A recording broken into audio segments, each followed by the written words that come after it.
Yep, nice, nice, nice. All right, we just wait for YouTube to come up now, and we should be all set. Nice. All right.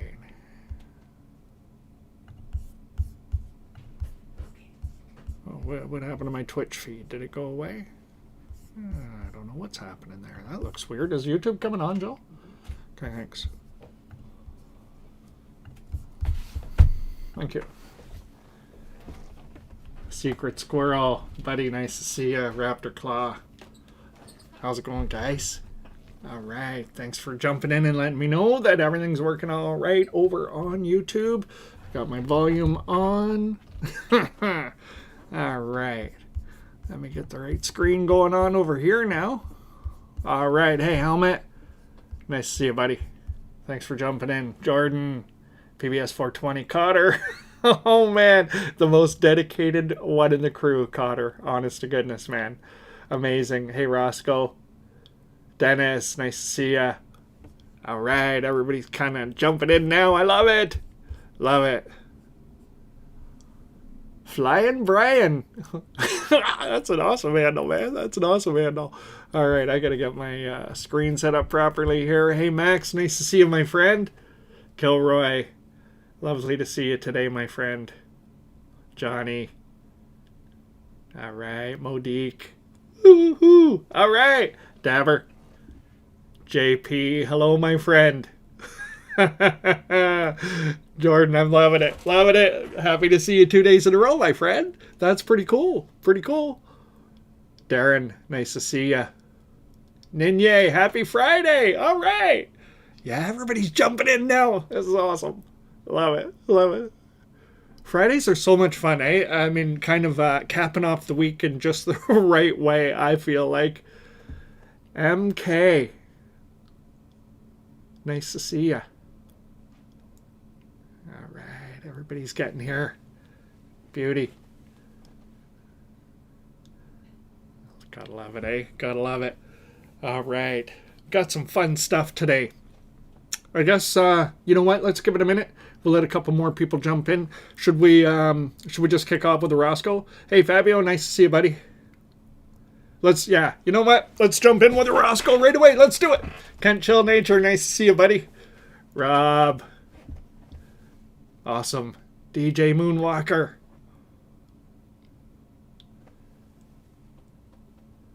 Oh, you won on the Tea Time JCVap, did you? Nice. What was your prize, if you don't mind me asking? Oh, they sent me a gold OmniVap. That's cool.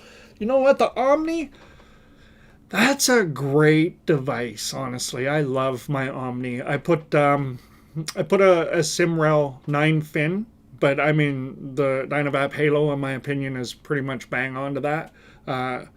Once I put that tip in, I was like, this is probably the ultimate JCVap for me anyway. Yeah, big shout out to them for sure. That's cool. That's cool for sure. Gotta love it, eh? Gold OmniVap. Is Mrs. Cotter in the house? All right. Hello, Mrs. Cotter. And you know, it occurred to me, I was thinking about that, right? I mean, I don't know how many of you would remember the TV show going way back into the 70s. It was called Welcome Back, Cotter, right? And it was always funny, right? Because there was the one character that would be like, hello, Mrs. Cotter. Right? And every time I see Mrs. Cotter, that's exactly what I think of. It's one of those things, man. It's a throwback, right? It's a throwback to those days. Yeah, funny stuff. All right, let's rip a Roscoe. I got to heat my bowl up. I'm going to use something that isn't even in the store yet. I'm going to call this a bloke and tan. So I did the bloke, right, with the black and natural red oak, and for some reason, it did not occur to me to put the natural oak posts with it, like I did with the cherry, right? So we got the black and tan with the cherry. So I thought, well, let's do a bloke and tan, and I'll get this into the store along with some other stuff coming up real soon. Great gosh, nice to see you. Happy Friday. Always so nice to see everybody. All the kindness, eh? Like, yeah, it's awesome. Connor, you remember. I love it. Absolutely love it. Too funny. Too funny. All right, let's rip a Roscoe and let's get things going after we have a good Roscoe. All right. I have Acapulco Gold mixed with Maui Wowie today, with a tiny bit of decarb sour diesel mixed in there too, but almost completely fresh flower today. Only about 1/3 decarbed today. Heat in the bowl, Ruby Twist Pro, running 555 degrees Fahrenheit with the full preheat. All right, let's go. Cheers.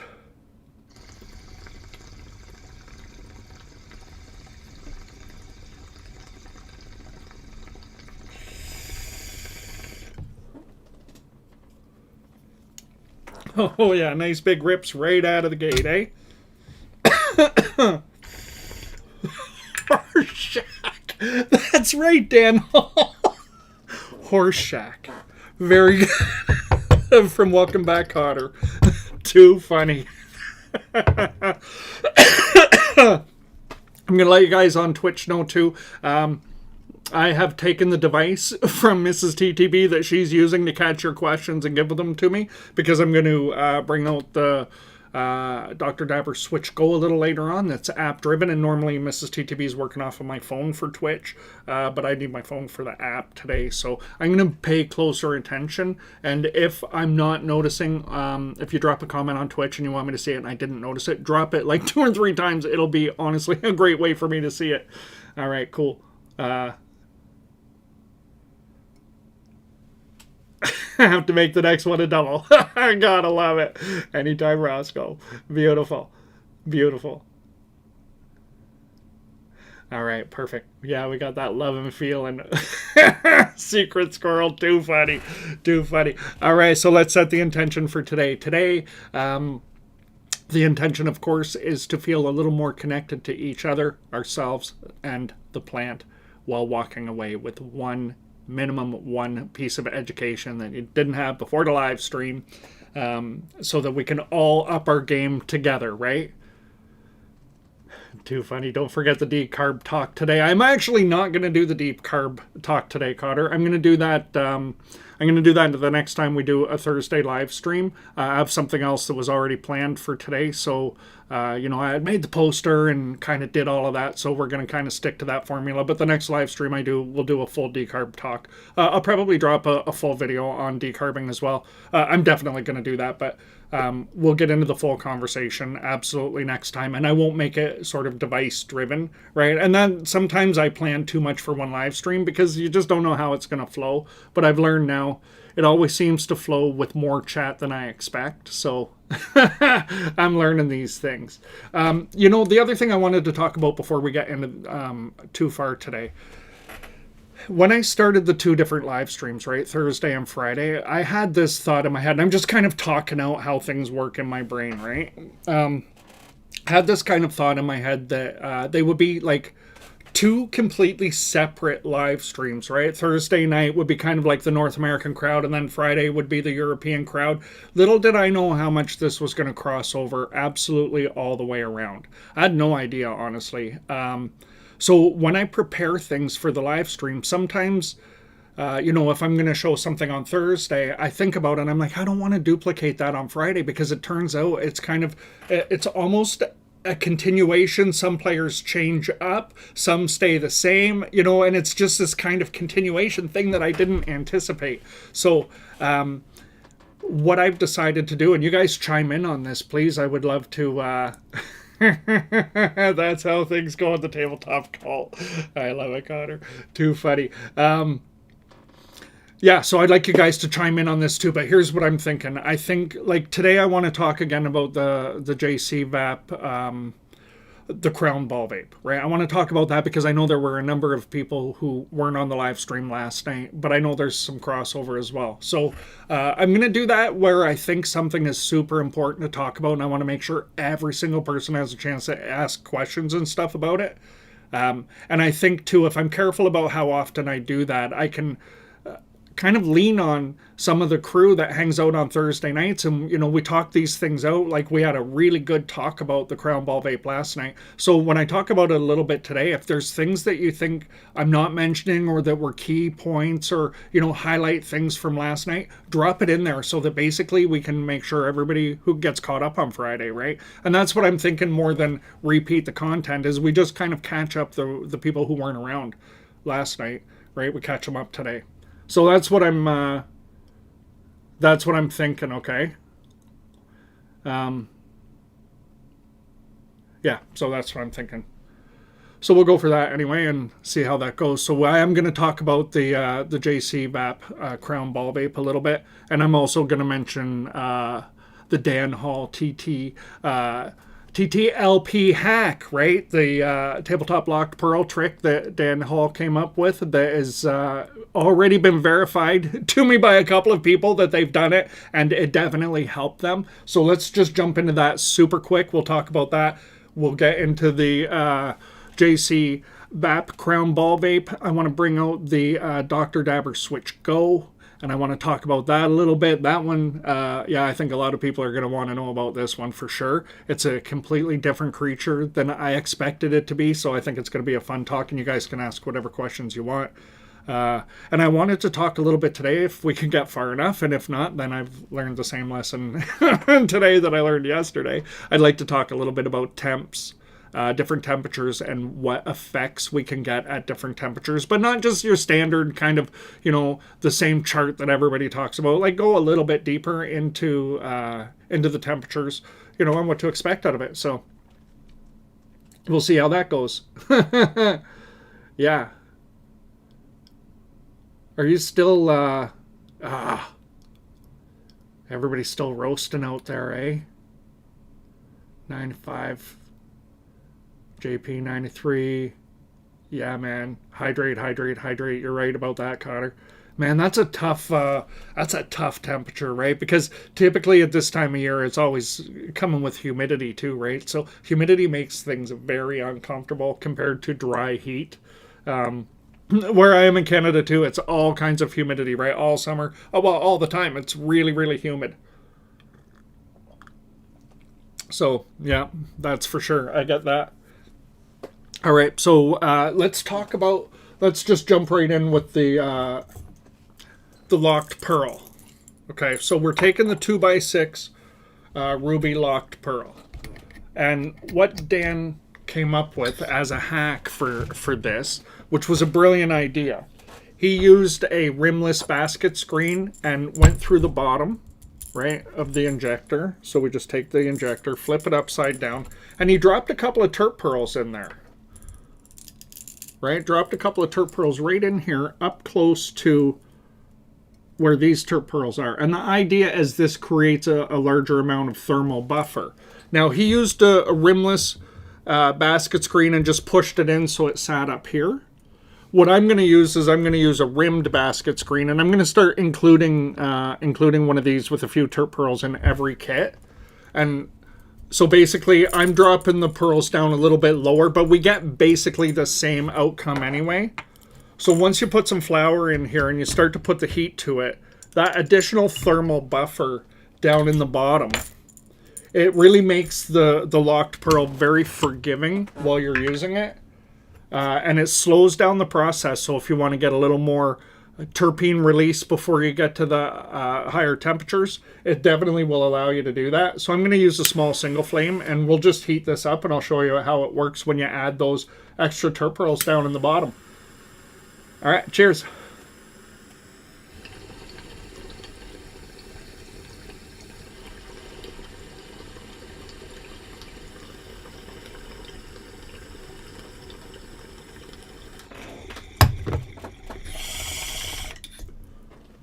The rimmed basket screens, I just went to Amazon and ordered some. I just wanted to, get a few in my hand quickly. And it was a pretty easy, inexpensive thing to add into the collection, right? Just to add a few of those basket screens. Hey, Fo20, yo, nice to see you, my friend.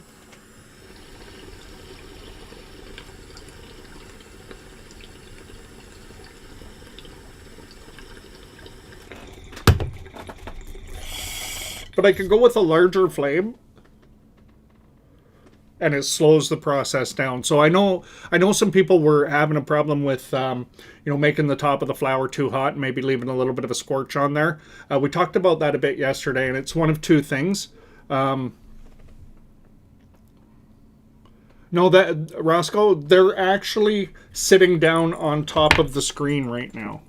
So they are down here, right? So we have this gap.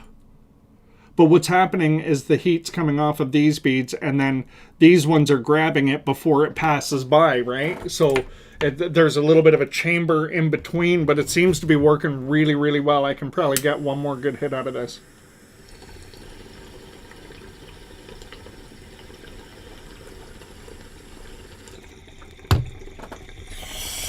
What's nice with it as well that I've noticed, when you use it this way, once you get everything heated up, it gets to vapor faster. Which, that never hurts either, right? So I wanted to point that out. That was such a good one straight out of the community. Appreciate that, Dan. It was really good thinking. It did a great job of making it so that some people can slow the process down a little bit. But the other thing that we did talk about yesterday a little bit too, when using the locked pearl, I think people hit the bowl maybe too many times. So you basically remove all of the moisture out of the flower before you stop hitting it. And when that happens, it doesn't take a whole lot of heat anymore to start scorching the flower. So if you put in 0.15 of a gram and you're on your 7th or 8th big draw off of that, and it looks like you're scorching the flower, it's just because you removed all the moisture, right? Because under most circumstances, you would hit that maybe 3 or 4 times maximum with a different vaporizer before you've basically pulled all the moisture out. But the locked pearl is so gentle in the extraction, it allows you to actually push it a bit further. So I think that happens for some people as well. All right. Just got off work, did you, Duncan? All right. So, JP, that's a good call, my friend. A Roscoe for Duncan. Let's do it. My bowl's already hot. Let's go. Let's go. You know what, I appreciate, JP, that you don't miss these opportunities very often to, celebrate somebody with a Roscoe, buddy. I gotta tell you how much I love that. Too funny. Too funny. All right, let's go. Cheers. This one's for Duncan.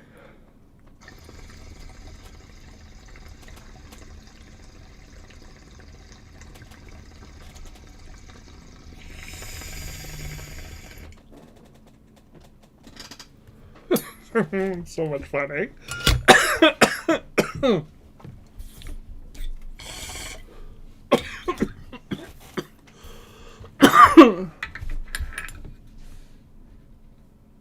Okay, so Dennis is saying, I found the SICK 4x4 to be unbelievably forgiving. I cannot combust even if I want to.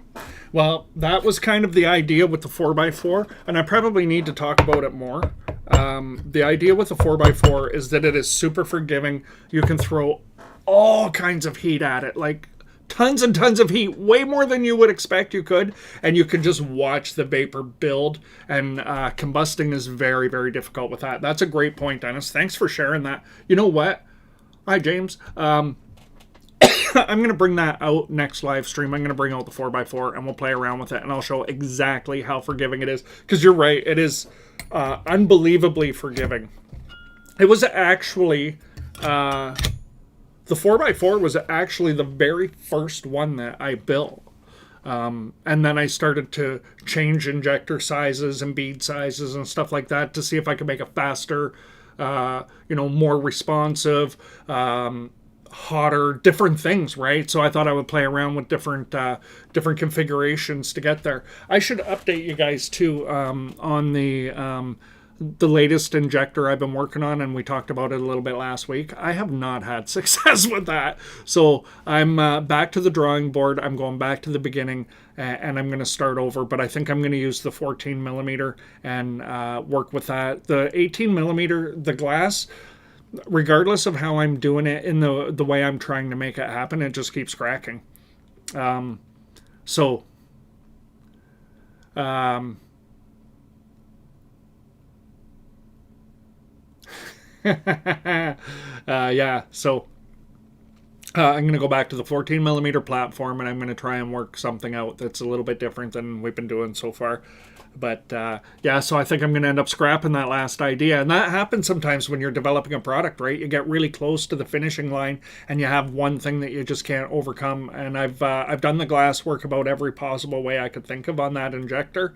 And I still, I'm getting cracks in one of two places, and I can't really seem to resolve that. So I've got another couple of things I'm going to try. Hey, Super Dave, I got a couple of other things I'm going to try on the 18 millimeter platform before I fully give up, but I think I'm pretty close to giving up on that. We'll see. We'll see. Okay.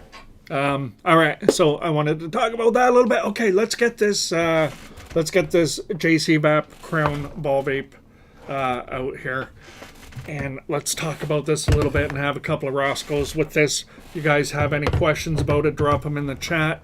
If I miss it, Mrs. TTB will grab that question and bring it to me. So what do I think about the Peak Pro? Well, I'll tell you what, Peak Pro is definitely quite an advanced dab machine without any question at all. I have spent a fairly good amount of time with the Peak Pro. I probably, I had, I don't know, 13 or 1400, I think, dabs on my last one before the battery went. And yeah, what do I think about it? I think it continues to advance, and using apps the way that Dr. Dabber and Puffco are. It really is opening up a whole lot of potential with that particular device. I think most people like the Peak Pro who use it. I think the only time where I really hear people having a challenge with the Peak Pro is if you've gone through a couple of atomizers. That can be real annoying. When you have to replace an atomizer and it's, over $100 to do that, and you do it a couple of times in a year or two, that can get super frustrating. But I mean, that's not very frequent either, right? The odd person goes through that. I don't know why it seems to be a person will go through atomizers like crazy. This is the 500 mil size. This is the 500 mil size. What is the hardest hitting log vape? Oh, what a great question. Okay, and Helmet's asking, will I review the IO Hornet sometime? You know what? I don't have the IO Hornet at this point.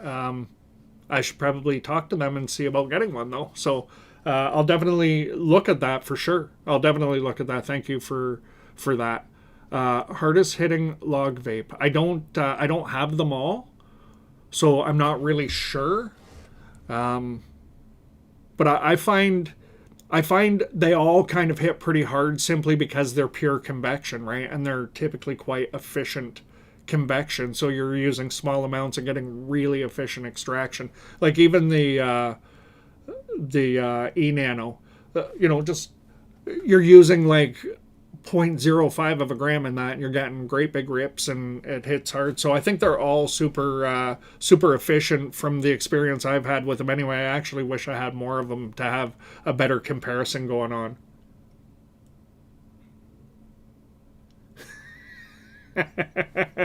This is the JCVap Crown Ball Vape. This is in pre-sale right now from JCVap. I'm not an affiliate. I was just lucky enough to get sent an early model here so that we could look at it. And so basically what we have is we have a bowl, and this bowl has a titanium top on it. It's also available with a quartz insert. This unscrews, and you can change the actual top of the bowl. Do I have flour in there on that screen?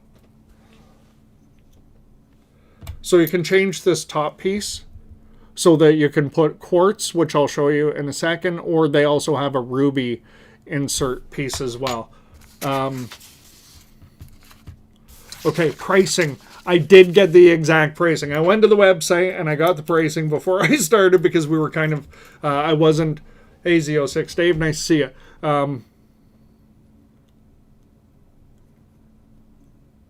Okay, interesting. Max, with the iSpire wand, I'm not really worried about what the setting is because the temperature setting when I'm using this, it's a timer. It doesn't actually make it run hotter or cooler. Nothing changes as far as the amount of energy that's being used. It's only the duration of time before it times out. That's what changes. So what I'm doing is I'm inserting in here and I'm counting, and I just need enough on the timer, right? I put it at 800 so it never times out on me, and I just count, right? I count the flashes. That's how I'm working with it when you're using the wand. And it works perfectly. Like from cold, I'm doing about 20 flashes, and you're right where you want to be for temperature. You know, with the YLL vape induction heater, it's actually a little bit slower than the wand for whatever reason, but yeah. So that's how that's working. Okay, so there's two parts to it. There's the bowl, which this also, the bottom unscrews. Oops, and we can switch this up to an 18 millimeter joint as well. And then the handle comes out.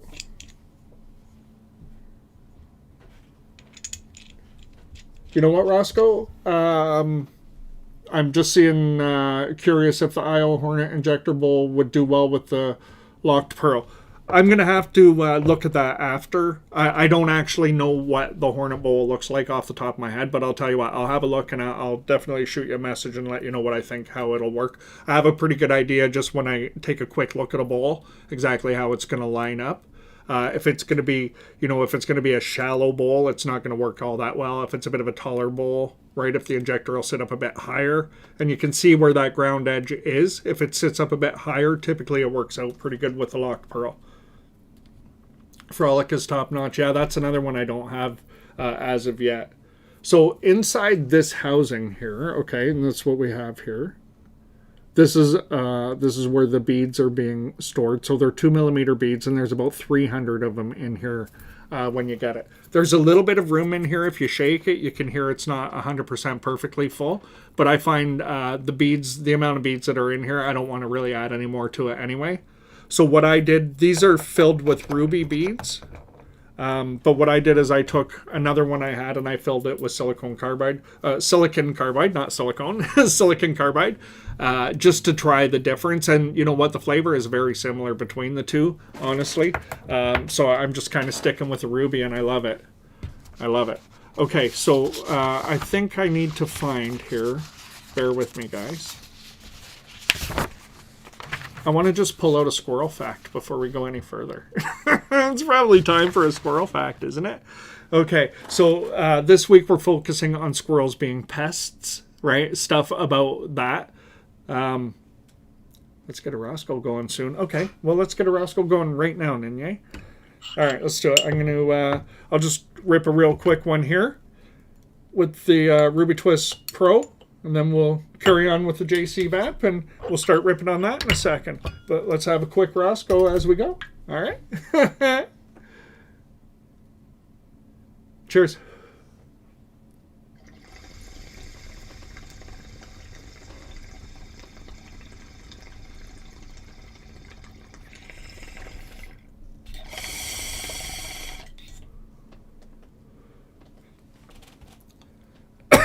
Okay.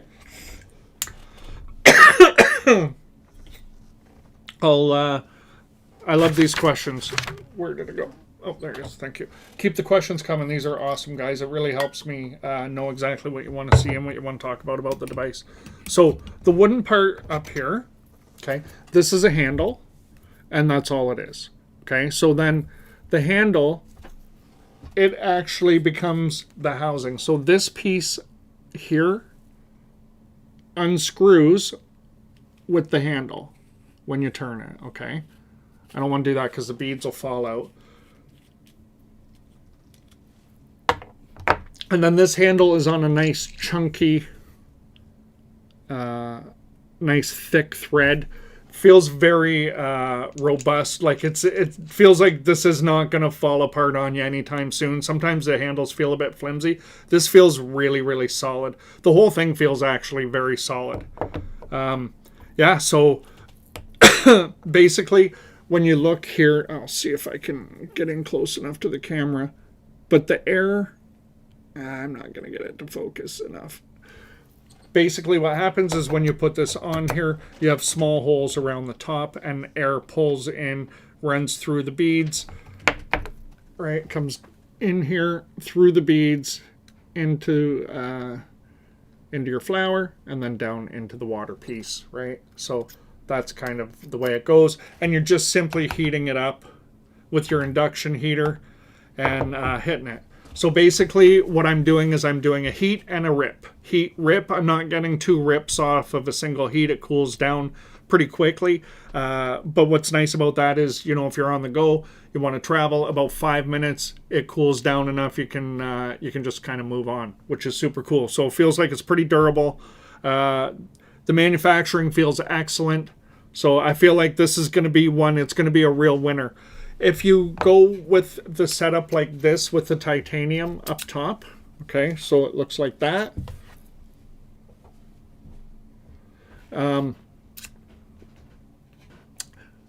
This kit with the titanium and the bowl, looking at the website, was $90 US. When you take and you switch this up, I'll grab the, we'll switch this over. We'll put the quartz topper on the bowl, and I'll show you what that looks like too. So the titanium and the quartz looks like they're both $90 US. So you just unscrew, you reuse the ring, right? This metal ring, you just reuse it, you put it on the next one, and it just drops right into place. It's super slick, super slick. So then it looks like this once you put the quartz on it. So both of these versions come in at 90, and then if you go with the ruby, looks like it's 175. That's a big jump up if you go with the ruby. I'm sure it's probably a pretty cool experience with the ruby, for sure. I think, you know, anytime you introduce ruby inserts into the mix, it changes the game for sure. But if you're looking for something that's, you know, not overly expensive, under $100, that can kind of get you in the ball vape game, and you're already playing around with pen style vapes, and you got one of these induction heaters, I think this is a bit of a no-brainer for that circumstance specifically. So I'm going to go ahead, I'll run this at, let's say I'll put it at 80. You can use the wattage when you're using the induction heater 3.0. You can use the wattage to change how thick the vapor is going to be, and you just play around with your time a little bit. So I'm going to go at 80 watts, and I'm going to run it for 35 seconds for the initial heat up because it's cold. And I should get a pretty robust vapor without it being too crazy. Right, and if I want to go thicker vapor, then I just set it at 100 watts. If I want to go a bit thinner, I could go down to 75 watts, right? Play around with roughly the same amount of time within 5 seconds or so. I know, under $100, right? Like,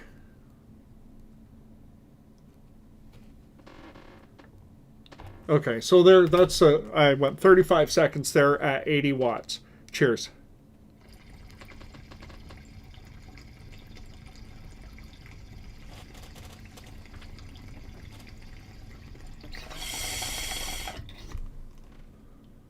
Taking advantage of all that flavor. Now I'm going to drop this in for about 15 seconds, and we're going to pull some thick vapor. You just kind of have to learn to play around with it a little bit. You'll find your own rhythm and your own timing, right? I haven't had it long enough to have everything dialed in exactly. I'm still learning as I go. But I know it's a lot of fun to goof around with this one. All right, let's go.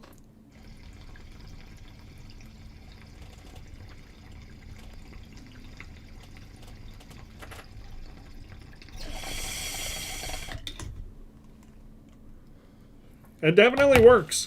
It definitely works. So I'm going to put this back in for 12 more seconds.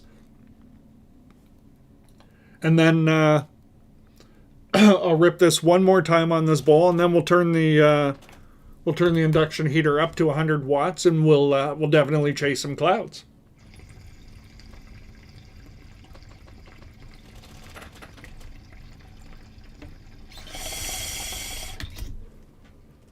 And the point in not pushing it too hard here in the beginning is to show you, there is flexibility in how you use this device. It's not just kind of, right? And I'll show you what the flower looks like at this point, right? Like, it's still very gentle vaporization. So the point is, you can really control the experience. So even though it's a manual ball vape, you can really kind of pick what you want to get out of it. So I'm going to, I've gone up to 100 watts. I'm going to do a 20-second reheat.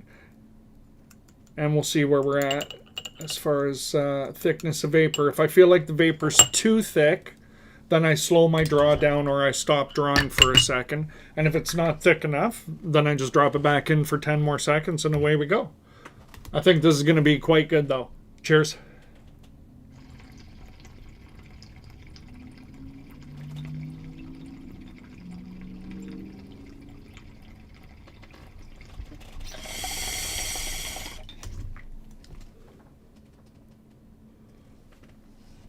It's really nice. What 8 squirrels can take down a horse? It is robust, for sure. I don't know. Okay. Kent Chill Nature threw a question in the chat. What 8 squirrels can take down... What 8 squirrels can take a horse down? With a question mark. Is there really an answer to that? If there is, you have to put that in the chat.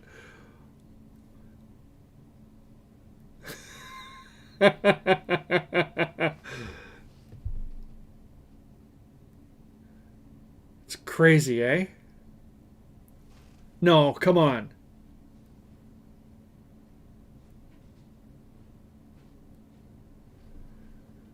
Okay, Dr. Copium. Number 1, happy birthday. We're having a Roscoe for you right now. I'm going to move this and we're going to grab the ball vape and we're going to have a Roscoe. I'm sorry you're having a rough day. That's, yeah, that sucks. I would say, number 1, I think what you're doing is the right thing. You're surrounding yourself with a positive vibe, right? And I would say, you know, the number 1 thing I would suggest to anybody who feels, you know, states of depression is slow down a little bit to begin with in your thoughts and then just make the decision that you're not going to give into it. Right? There's a point where sometimes we have to stand in front of something and we have to just accept that things are the way they are and we have to move with it. Right? And sometimes that takes the power out of a situation. It's your birthday. You're feeling a bit low. You made a great move. You came where there's a high vibe. We're having this Roscoe for you and everybody's going to send some positive love energy your way today. Maybe just take a second and enjoy that, and hopefully it gets better from here, right? Sometimes you just need a place to turn the corner. Maybe this is it for you today. So I'm so happy you're here and sharing with us today. Roscoe for you. Cheers.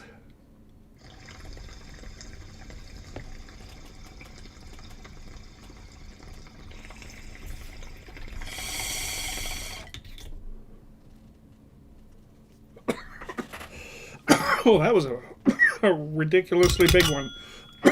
The Ruby Twist Pro Dee asked, actually, hi Dee, by the way, if I'm running it twisted or untwisted, and I am definitely running it with the twist. So this is not untwisted at this point in time. I actually really like the Ruby Twist Pro with the twist in place. Sometimes it's nice to, yeah, AI lies. Sometimes it's nice to mix it up too, right? Go back and forth. It's the whole tolerance helper as well.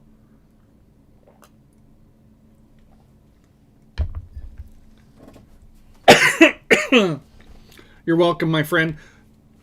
Dr. Copium, you're getting all kinds of love from Twitch as well. Everybody's sending you good vibes today. Yeah, everybody's definitely sending you all kinds of good vibes.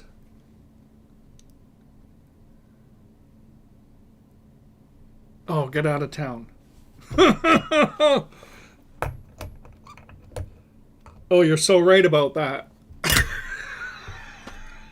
Oh, I love this community so much. We all think like this. Oh my goodness. That's so awesome. Okay, I have to find that again now. Oh,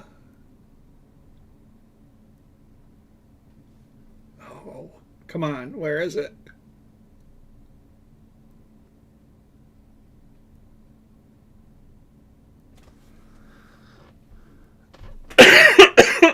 Oh, it's on Twitch. That's why. Helmet. Brilliant. So Helmet on Twitch says that Ruby Twist should fit on the JCVap bowl. I'm 99% sure. It absolutely does. With very little room to play. Okay. Now I have to know I already have flour in here. Let's just see what happens. Oh my goodness. What a hilarious thing. Let's go and see what goes.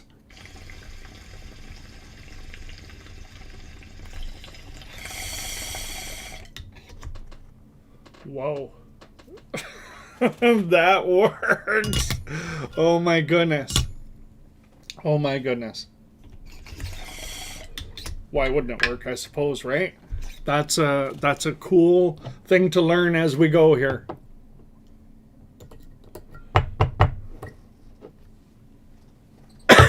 It's funny, eh? Birthdays are a funny thing. People feel really like what I do know, most people feel strongly about birthdays one way or another. They feel strongly that they just don't care about it. They feel strongly that they want to celebrate it for a month, right? Some people are like, it's my birthday month, right? Or it's my birthday week, right? And that's cool too. I love people who are, want to celebrate stuff. I'm not big on celebrating birthdays much myself, right? I think a lot of it might come down to how we were raised. I'm not really sure on that, but yeah, what did we just learn? We just learned that we definitely need all of these devices, right?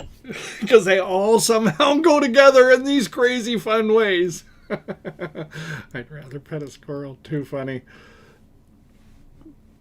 Oh, too funny. Okay, let's see. Do we have a good squirrel fact? Okay.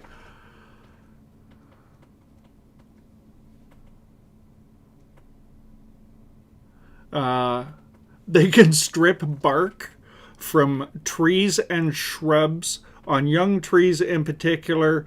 That chewing can damage growth and actually stress the plants. So squirrels, I mean, those teeth that they have that never stop growing seem to become a bit of a thing that they're always kind of working with, right? And we thought it was beavers here in Canada that were always doing the chewing, but it turns out squirrels are in kind of that same boat. And, for them to be chewing on young trees and stuff, enough for it to impact the tree growing, blows my mind. I had no idea they were part beaver. Wild, eh?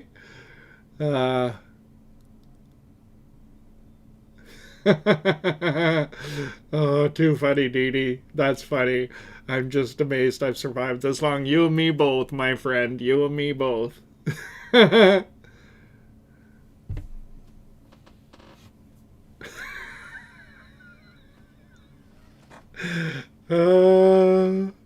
is too funny. This is too funny. I'm just taking a stoned pause for a minute and looking at the chat here. I love it.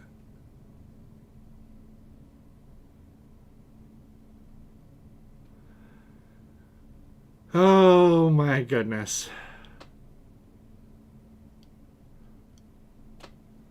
That's a bit of a weird comment there on Twitch.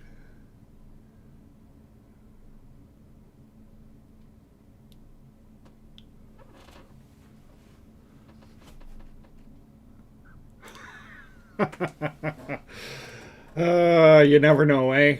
People love to drop funny comments here and there. Yeah, they're all rodents. That's right. I gotta tell you guys a little story. This is a stone moment story. So because we're on this topic now about rodents, as we can see starting to pop up here in the chat on YouTube for you guys on Twitch. Definitely we're getting into a bit of a rodent conversation for a second, and I'm gonna take it there. Yeah, I know I need a mod on Twitch. I I took the moderator's device from Twitch today. So, okay, well, lesson learned anyway. Okay, so my son, he gave me a call the other night, and it was sort of later in the evening. It was like about 11 o'clock, 11 p.m. And he gave me a buzz, and he often will, give me a buzz at the end of a day, because I'm always up late. Like, it's very seldom I ever even consider going to bed before 1 a.m. That's just kind of the way I roll. So he knows he can kind of call me whenever, and I'm typically awake. So he gives me a call, and I'm like, "So what are you doing, son?" And he's like, "Well, Dad," he said, I'm heading out to the barn. He has a couple of barns. He has a farm and some cows, and like I'm super impressed. Like, my son's a farmer, right? So he's doing his farming thing, and he says, "I got a whiskey in my hand and a shotgun in my other hand, and I'm going out to the barn and I'm looking for rats." I'm like, "What are you saying to me right now?" And he's like, "Well," he said, sometimes farmers have problems with rats and you have to get rid of them. Like, you have to do something." He's like, "Otherwise, it gets into your hay and your feed and all kinds of things, and you lose all kinds of money and they cause problems." And he's like, "So you have to get rid of them." He's like, "And you can't use a lot of poison and stuff like that when you have cows and stuff like that." And I'm like, "Oh my goodness." He's like, "So I got my shotgun in one hand and a whiskey in the other hand." He's like, "I guess I'm going on rat hunt." I'm like, these are things I really, truly never, ever thought I would hear from somebody, right? I was like, "Oh my goodness, I can't even believe this is happening." Yeah. Well, he has barn cats, but he said these rats are big enough that the cats are, they're backing off, right? So yeah, yeah. I know, cats, right? You think that's the answer, but he has a number of them around his property, right? And it doesn't seem to be doing the trick. So he he had to bring in actually a professional exterminator to help him, because you have to deal with it as soon as it happens or it gets worse, right? Because they multiply super fast too. So he's telling me all of this stuff. And he's drinking whiskey and hunting rats and in his barn at night. And I'm like, "Man, you got a real wild lifestyle going on there." Like, holy smokes. I was pretty impressed with him. I thought, that's a pretty rugged guy who's out there doing that. And it was just, I was like, wow. And at one point he said to me, he said, "Dad, I really wish these were squirrels." And that made me think I should tell you guys about it for a barn owl. That would do it. Okay, Roscoe, yeah, send me a link for sure. Really? A Jack Russell dog? Funny you say night vision on Twitch there, Pat Obi-Wan. That, I think, is what he's going to do next. Instant potato flakes, eh? Great gosh. Wow. This is a wealth of information. I hope Mrs.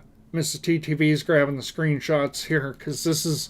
I definitely think No Idea's got the answer, though. Just a simple barn owl's going to do the job. Yeah, it's a thing, man. It's a thing. Like, it's crazy. And I mean, you have to know my son. He's sounds like a pretty rugged guy, and when it comes right down to it, he'll do what he needs to do, and he loves farming. He has this passion for it. But he's a real kind of sensitive guy, right? He's a big, burly looking guy, but deep down inside, he's a big teddy bear. So when it comes to stuff like this, it just kind of, I know it's a stretch for him to do anything like this. I mean, he will hunt, but that's a different thing, right? You're hunting for food and you're processing the animals, and he's very much back to nature in that way. But when it's something like this, I know it's not his nature.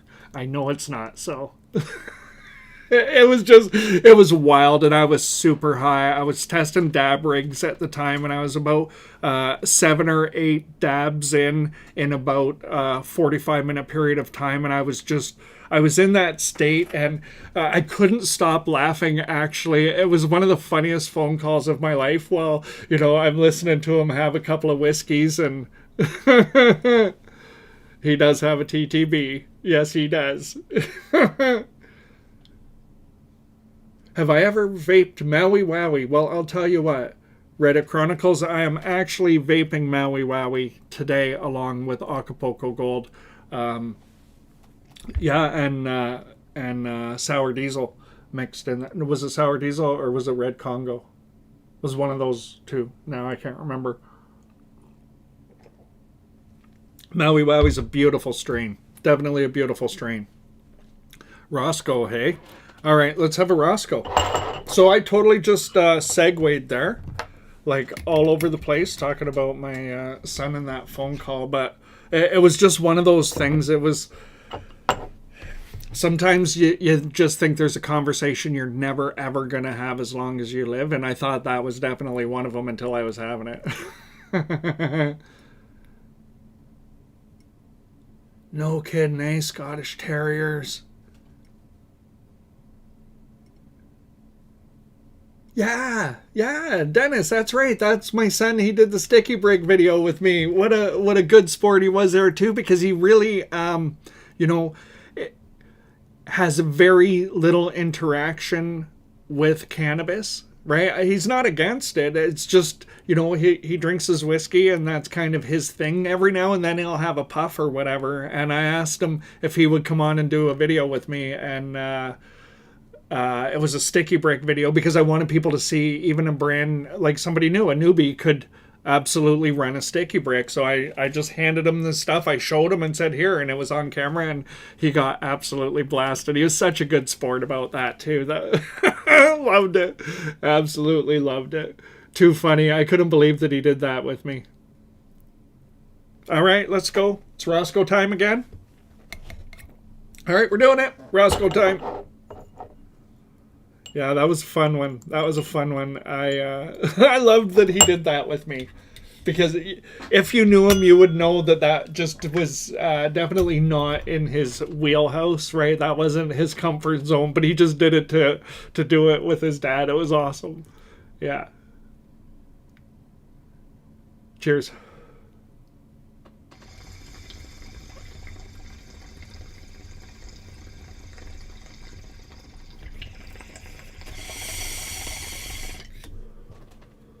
I'll link the video in the description at the end. I think the title is something like "Even a Newbie Can Use a Sticky Brick" or something. I think it was something about a newbie and a sticky brick is the way I titled that one. Oh, okay, Connor found it. Oh, that's awesome. That's awesome. I was pretty new at the whole YouTube thing and making videos and stuff at the time too, so it was a really cool one.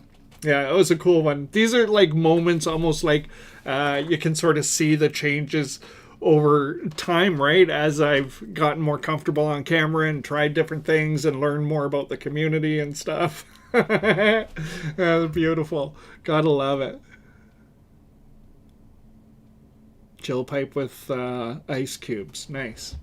Nice. All right.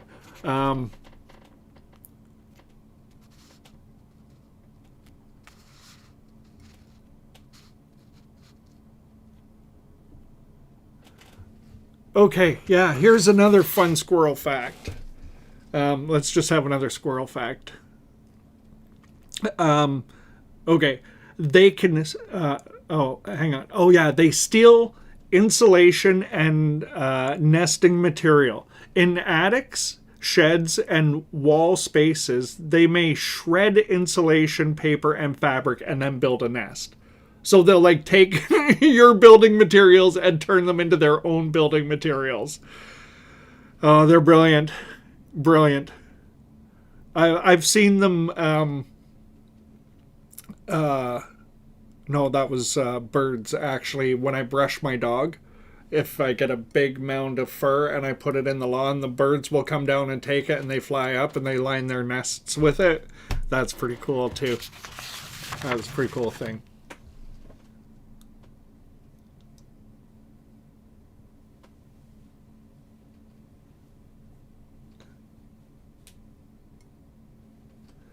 All right. Yeah, birds' nests are amazing, right? Like, they're such complex things too. They're so complex. Okay, where are we here on the oh, it's turning into that live stream. Oh my goodness. Yeah, okay. The Crown Baller.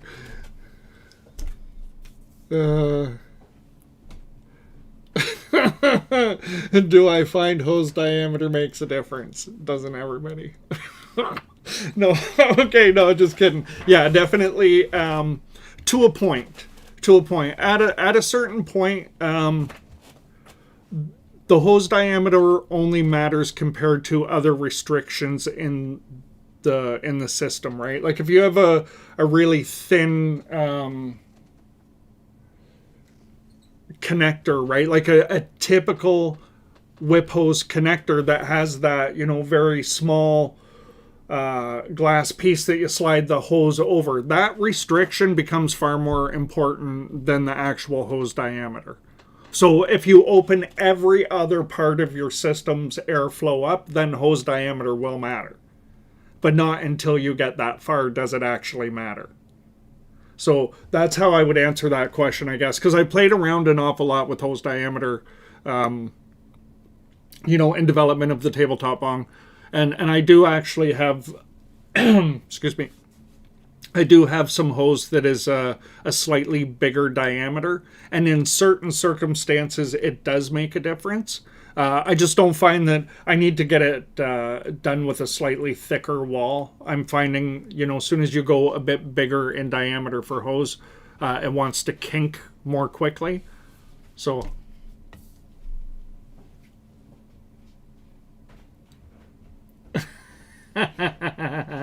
that's so funny. Okay, so Kent Chill says, before you change the background, do we get to see behind the black drape? Well, really, all there is back there is just a straight up wall, but right here is a cold air return.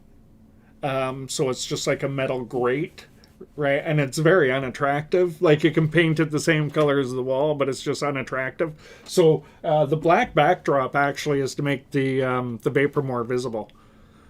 I'm glad you mentioned this too. I don't know if I mentioned this at the beginning of the live stream or not, but I want to mention it anyway. We're going to take next week off. I'm going to take a break next week from live streaming. So Thursday and Friday, I'm going to just postpone those and we'll come back a week later. I'm going to do some things like I want to update the space actually where I'm recording. I just want to kind of freshen it up a little bit. I want to change some lighting and stuff. I brought in some new lights, but I need to move some things around, change paint color, see how things work. Right, I'm just kind of play around with things. So I'm going to take a week off of live streaming. Everything else I'll kind of keep going on. So I'm just going to, I think, work a bit longer days during that period of time so I can get a bunch of stuff done that I wanted to get done. So, yeah. Just like the mysterious Mrs. TTB. I don't know what's mysterious. That's funny. She's probably about the most camera shy person in the world. Definitely not what I would call a shy person, but she is super camera shy. So, yeah. The mysterious Mrs. TTV. That's funny, Connor. You guys crack me up. One of those Beetlejuice doors. Oh, too funny, JP, right? Yeah, that goes to the underworld. Yeah, no, behind me, it is actually, this is a wall where then it's a half of a story down, and that's like the bottom basement where like your washing machine and all that stuff is. So that's, yeah. Too funny. Hey, Dink Boy. Nice to see you, my friend.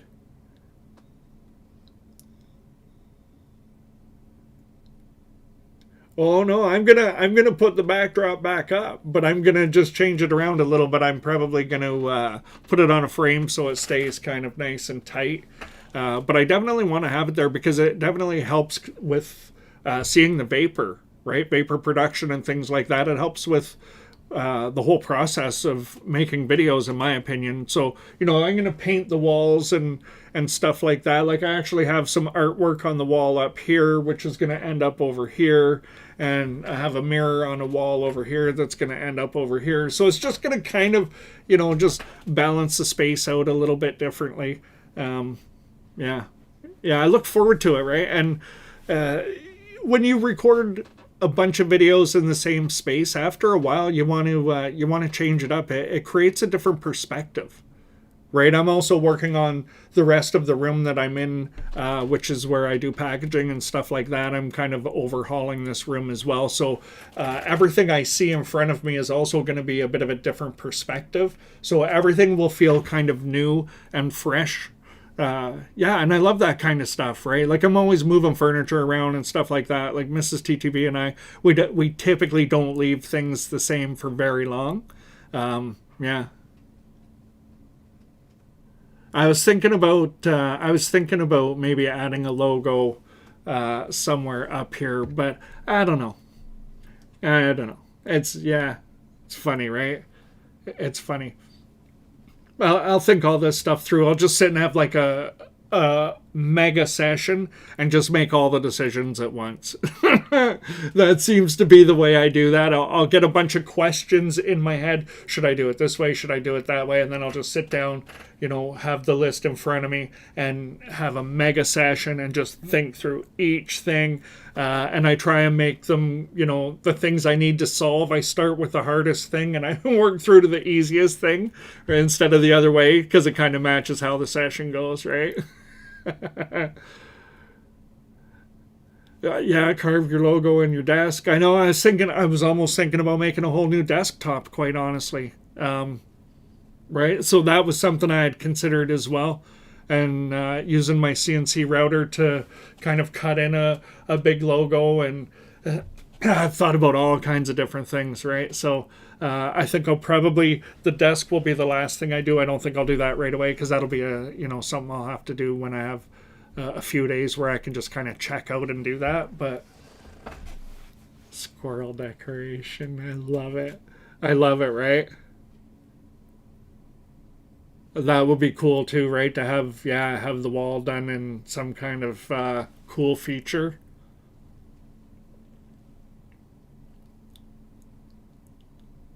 Hey Aaron, nice to see you, my friend. Got the verdamper going. Nice.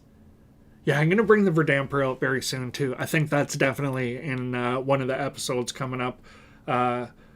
Probably within the next month it's coming out for sure. And that's going to be a silly, silly session with the way that thing hits you and the amount we have in a session. Speaking of which, I should probably heat this bowl back up so we can have another Roscoe, right? But yeah, it's going to be a fun one for sure. Very cool. Okay, where am I?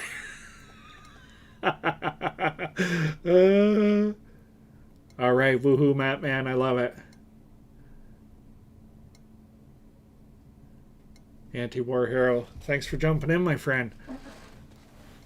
All right, okay, I gotta get focused for a second here, so let's have a Roscoe while I gain focus.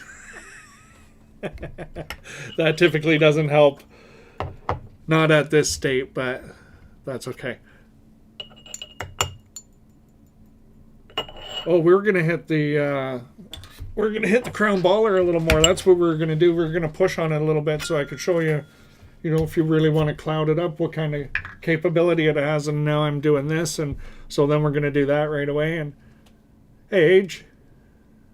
All right, let's go. Cheers.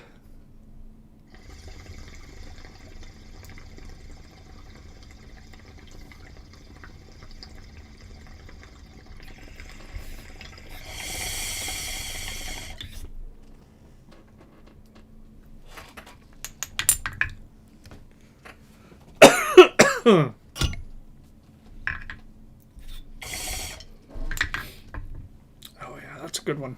That's a good one.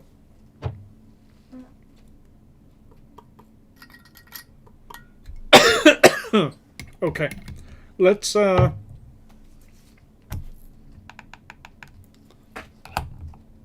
going to heat this up now. What I'm going to do here, I've got it on 100 watts. I'm going to go ahead and I'm going to heat it up for 30 seconds on 100 watts while it's cold.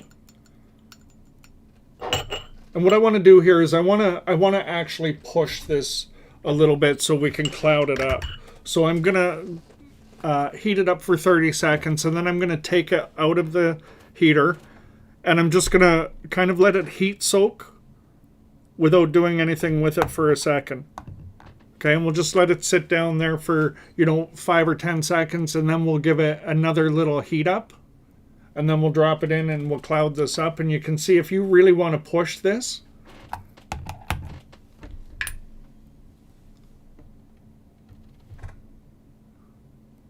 so I'll give this a 10-second heat up now. All right. Cheers. I'm going to be very careful because I know this is hot. I'm going to watch the glass. If it gets too thick, I'm going to stop drawing so that we don't combust.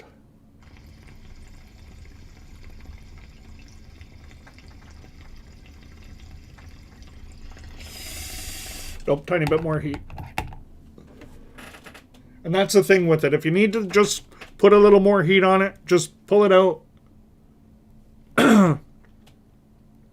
and drop another 10 seconds on and test it. 10 seconds seems to be a good jump.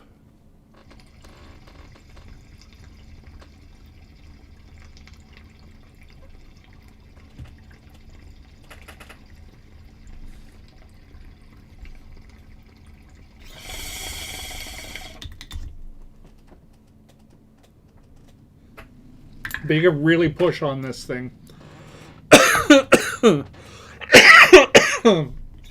Pure convection. Right, and we're not overheating the flour to get a nice rip or two off of it, right? And that's a small amount of flour. So,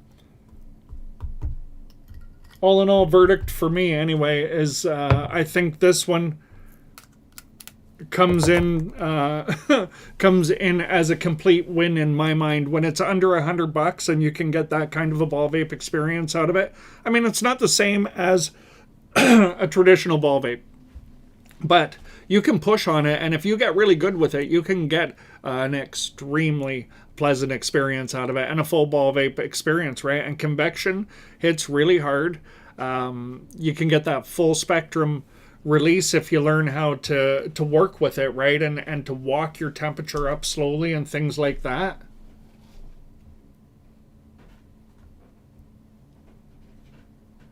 I wonder how many people actually have a verdamper out there. Let me ask that question. Let me put that out to the chat. If you have a verdamper, just let me know in the chat. I want to see if there's more than just a couple of us.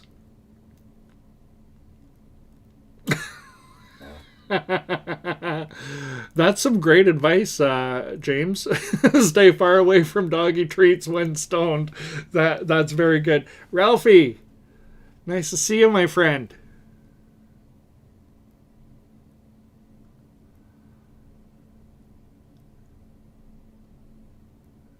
Yeah, the Ruby Twist. It's honestly, I think the Ruby Twist, as far as value is concerned, it's a tough one to beat. It's definitely a tough one to beat. Yeah, so many people in the community have it, and everybody loves it. That's for sure. Chronic, nice to see you. Yeah, everybody seems to love it. That's for sure. Yeah, and when you can twist it, untwist it. What was the question? The question was, who has a verdamper out there?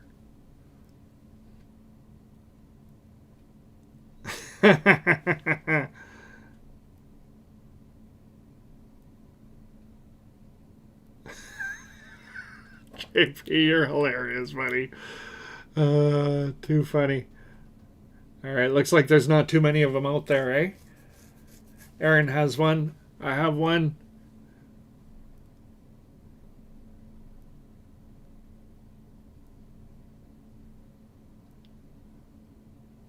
All right. All right, cool. Yeah. Ruby Twist Pro. Um, yeah. I don't know anybody who's unhappy with theirs. That's when you use something and you talk to as many different people about stuff like this as I do. Um, and I mean, we're always in these conversations, right? You guys too. I know you guys are talking in different threads, and here in the chat, and everybody's talking about these things back and forth. And I really have not heard anybody say, "Oh, that Ruby Twist, yeah, I didn't think that was worth it." I just haven't heard it. I haven't heard it not one time. Everybody who gets it is like, "Whoa, I didn't expect this." Ruby Twist Pro. As soon as you untwist it, it's a different experience. I don't know that it's better. It's different, though. It's a different flavor profile, right? And I find with the Ruby Twist or Ruby Twist Pro, if I'm going to push higher temperatures, normally I'm using it with a twist in place, right? I prefer it that way for high temperatures, and if I'm going lower temperatures, then maybe I'm going to think about untwisting it. So, it's pretty cool. It's a cool kit. No, I don't have the stainless steel beta hyperdyne, no. Oh, interesting. That'd be an interesting one.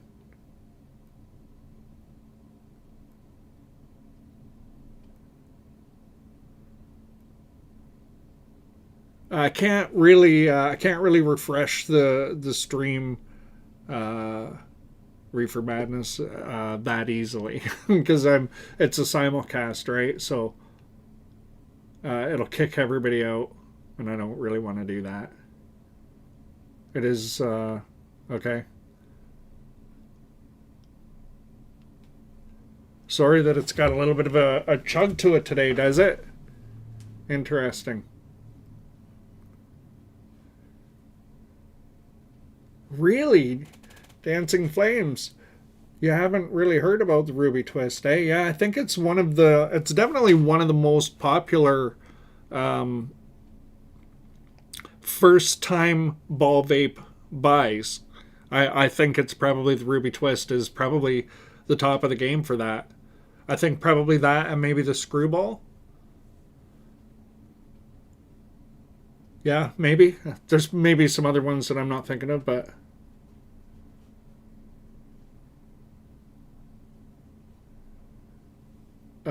is there a kit to convert back and forth wired or not wired for the wireless one-hit wonder? Not that I'm aware of, no. I'm not aware of it. If there is, I don't know about it. Hey, Azra. Yeah, right? Crossing Tech is good for low-cost things, for sure. It's cheap and cheerful, right? That's kind of the way I think about it, but it does such a good job. And every now and then in that category, you get one that just stands out and everybody is like, whoa. And I think that's what happened with the Ruby Twist. I think it just, it hit. And I mean, it's been around for a while, right? Like, it's been around for a while. And Ruby Twist Pro coming out, like, it's not a new device. And when something doesn't, when something doesn't really I just lost my train of thought there for a second.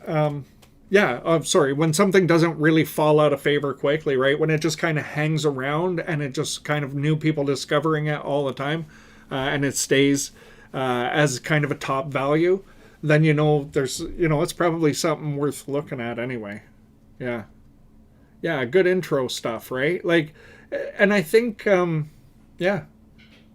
definitely have used my fair share of stuff from Crossing Tech along the way, and I think they do a good job, right? I think they make a lot of people really, really happy with the devices they build. That's for sure, right? And I think they're always pushing forward and improving things, right? They don't just keep doing the same thing over and over. They come at things from different angles each time, and keep expanding.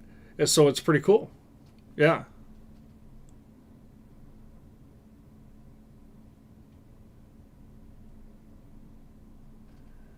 All right. Well, anyway. Twisted by the pool, right on. That's right.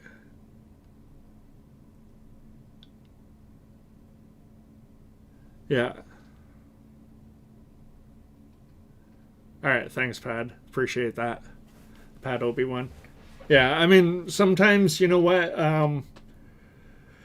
Sometimes video is just going to work a little bit not perfect, right? Like, and there's nothing I can do about it. I've found the best settings that I can possibly work with. Maybe my internet lags a little bit. You know, I'm plugged directly in, so I can't really, it's not a Wi-Fi thing, but maybe, you know, it's a bandwidth thing every now and then or something. But I mean, what can you do, right? We just got to try and have a Roscoe and move on. I think that's what we got to do. So I appreciate that. Appreciate it very much. So let's have a Roscoe. Let's have a Roscoe. And I'm going to pull out the Dr. Dabber Switch Go. We'll talk about that for a few minutes. All right. Cheers.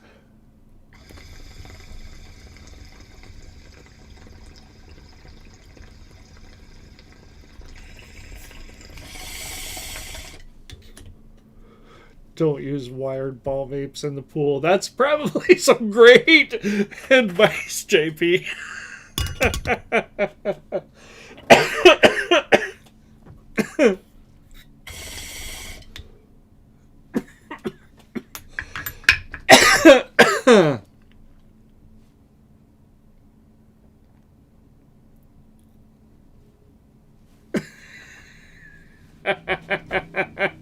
I love it. I love it. Oh, you guys are awesome. So much fun.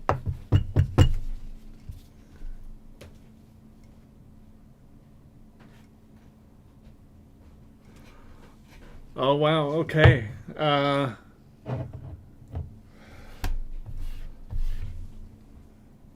So question is, R.A. Renfield, I'd love to hear the order in which your current collection of dry herb vapes were acquired. Okay, I can kind of cover that off sort of quickly because it moved in chunks. In the very beginning of dry herb vaping, which for me was a long time ago, my financial position was a little bit different, and you know, I couldn't just always grab something if I really wanted it. You know, I had to really save some money and stuff like that. So I started off with very inexpensive dry herb vaporizers. So, you know, I bought one that was kind of like it was just kind of a dish with a globe that went over it, and it was just like a brass dish or something that you put the flour in, and you put a dome over it and you turn it on, and it baked the flour just through conduction and would release some vapor. So I started there, and then I moved into like lighter powered, right, like torch powered things, and really stuck with that for a while. But along the way, riser products were kind of forefront for me. So I had the original Solo when that came out, and the Extreme Q as well. So I was on those for a long time, and I really didn't acquire much for a while. And you know, it was a long time actually that I was kind of just learning from those few devices that I had. And then I went Dynavap Sticky Brick, and I went kind of heavy into both of those, and learned a lot about manual vaporizers in a short period of time. But then I also grabbed a Mighty, right? Because I wanted a high-powered portable vaporizer. I still love the original Mighty. Absolutely love that vaporizer. Love it, love it. I use it all the time still. Then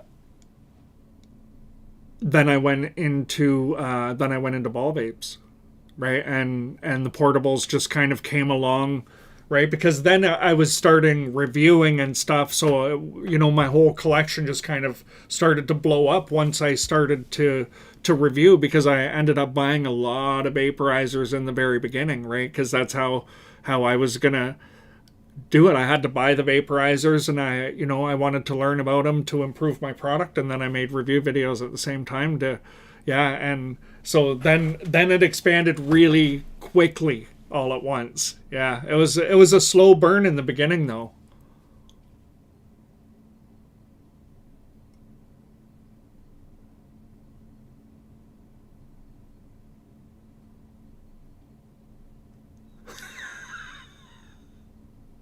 Oh my goodness, JP.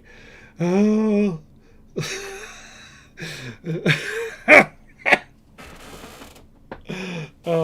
Your comments are hilarious. Yeah. Okay. So random sometimes. The All Star Wired is awesome. I love it. Okay. Yeah, you know what? I have that one too, and I was surprised by that one. I was really surprised by it, actually. That's a hard hitter, and you can get some high temperatures and a big smack off of that pretty smooth, right? Yeah, interesting. Yeah, I think if you get the right vaporizer for your personality, I think, that's the thing that matters more than the actual, what device is the best. It's what device matches you the best. If you come from smoking and you do bong rips, you need something that's going to match that, right? If you're learning about cannabis right now and vaping is your first experience, you maybe don't need to go to something that matches smoking because you don't have that experience, right? So it's these things, they all matter. How you like to vape, do you like big clouds, do you like to puff, all of it all matters. You get the right one though, and I think you're a way happier person.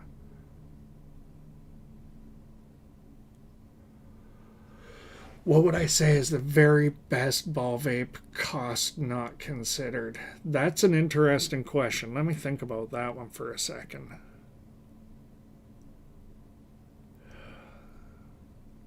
I don't really know if I could say if what I think is the best, right? Because they have different purposes. So the purpose I like the most might not be the one somebody else likes the most. So best won't really land for that person, right? I personally, I like ball vapes that allow me to heat the bowl. I like massive amounts of thermal mass. Yeah. Like the Musa 3000 is probably one of my top choices for sure of favorite reaches in a ball vape. It has basically I can check off almost every last thing I want on my list with that particular ball vape, right? Like the only thing, if there was a different bowl for it that allowed you to use it like a sublimator as well, then it would be the perfect vape to me. So yeah, I really like that one. Squirrel War is coming. That's funny. All right, so be prepared. Does that mean make sure you've got your nuts? Is that so you can what? Yeah.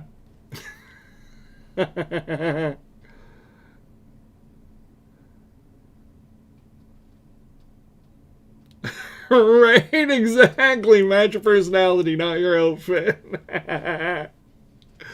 uh, yeah, right.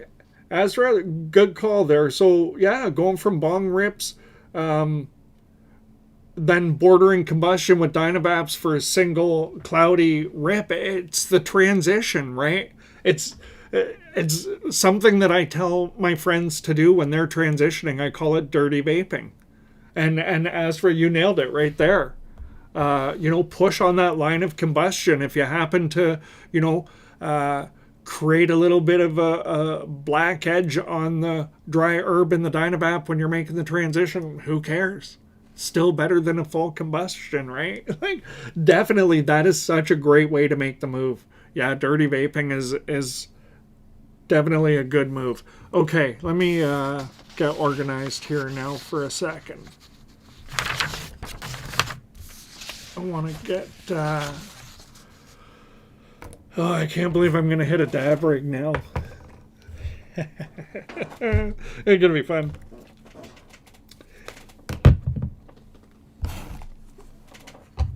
All All right.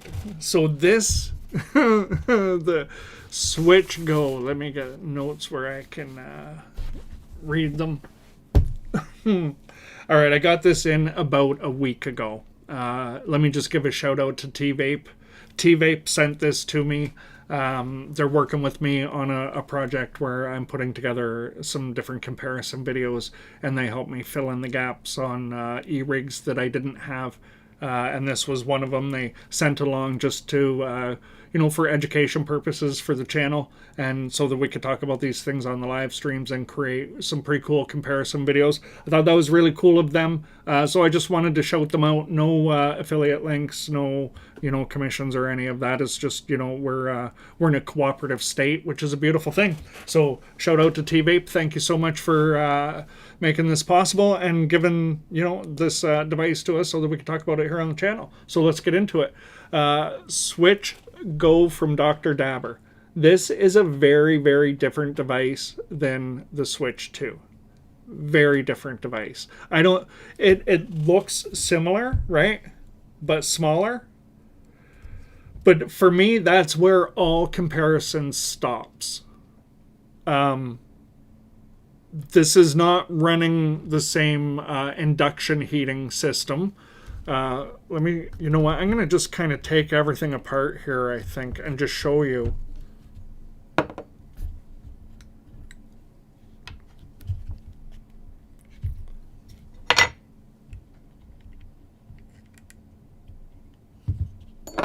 Oops.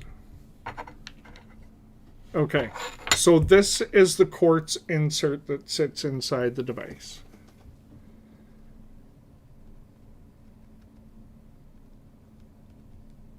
Okay, so it's definitely not anywhere as large. You know what? I have the Switch 2 insert here. I'll show you the difference in size, because I know that's what I would want to know. What's the difference in size in the bucket?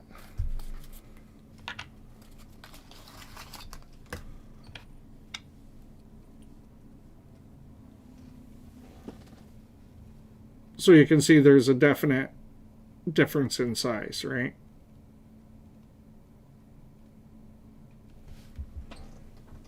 But do I feel like anything is missing here? And I'm going to say definitely I do not feel like anything is missing using the Switch Go. It's like I said, the heating is done completely differently, but it's not done through a replaceable atomizer, right? So you're not going to have to replace any parts down the road on this one, right? And it's pretty easy, as you can see, to just pull this apart and put it back together. Now with the carb cap, this is the same design as on the Switch 2, which I find is limiting movement. So I'm using it by pulling it apart and putting it up on top so it sits higher, and then I can get full rotation. And then when I'm done, I just put it back into place like that. And then you can pull the cap off. Right? I find that's an easier workflow with the Switch Go. The bubbler, let me come in closer with this as well. I really like the design of this bubbler. I really like the way Dr. Dabber does bubblers.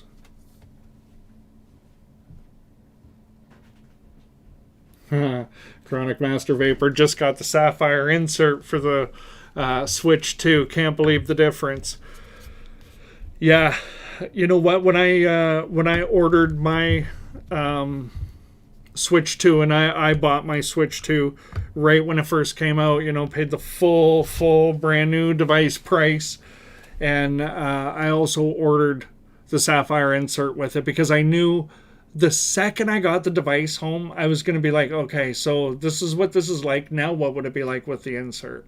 I knew I would have to answer the question. I just knew I would have to. So I went ahead and I ordered it, and I would say absolutely it's a huge difference. I really love the Ruby insert with the Switch 2 for sure. This little device,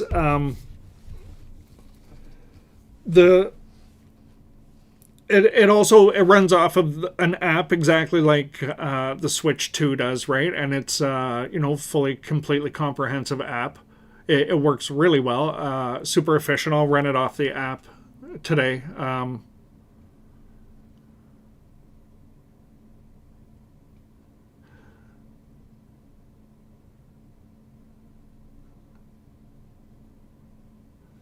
Oh, interesting. Okay, Max, I'm just catching up here on Twitch for a second. So Max says, I wonder which hits harder, Dynavap, Bong, or JCVap Crown Ball. They're going to hit differently. They're definitely going to hit differently because the Bong is going to give you much more hybrid like conduction heating than the Crown will. The Crown's going to give you basically full convection heating. So it's going to be a bit of a different hit. It'll be a little more terpy coming off of the Crown. But probably maybe if you're going super high temperature with the Dynavap and you're pushing on it, you could probably get a harder hit off the Dynavap if I had to guess. Yeah. Okay. Grumpy gets weird. On the fence between Switch 2 and Switch Go. Okay. All right, I'll finish talking about this a little bit, and drop your questions, whatever they are that you want to know about it. And I'll tell you honestly what I feel about this device. I can see myself actually reaching for this personally more often than I will for the Switch 2. This matches my vaping style a little bit better. It's a bit better of a personality match, at least from what I'm seeing so far. I've only had it a week, and I haven't put that many dabs through it yet, but I've put enough through to get a pretty good idea of what it feels like. When I test these devices, I test the electronics to find out how smooth the energy is delivered. Is it kind of look more like an analog delivery, or is it really, very heavy movements in the energy to create a lot of heat? Because when you get that big energy, like with the Switch 2, uses a ton of energy with that induction heating, you get these really big dabbing experiences that hit really hard. But what I would personally rather have on the daily is something that hits a little smoother, right? Instead of that big experience. I'd rather maybe not get quite as smacked off of a dab and have a little smoother of an experience out of it. And that's where I find this is where this is coming into me. At around 500 degrees Fahrenheit, it's a really, really nice dabbing experience. I'm just going to flip on...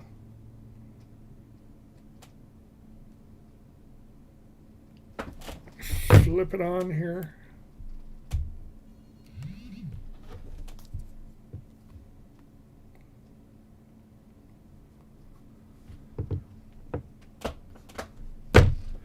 Drop a dab in here and we'll have one dab of some hash rosin here. I have it set at 505 for 30 seconds. That'll work.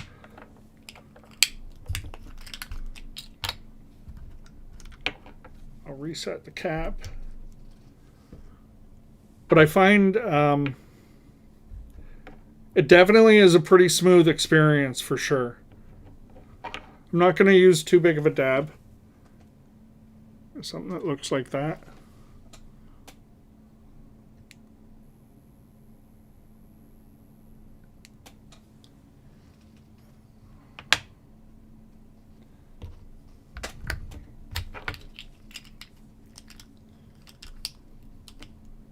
Oh, Chronic had to jump out. I missed that.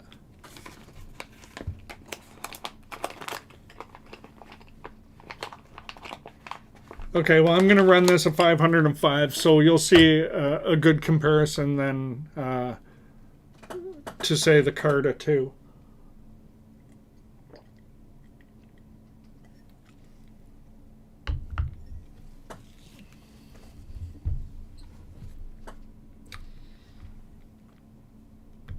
All right, let's go. We'll just go ahead and heat this up.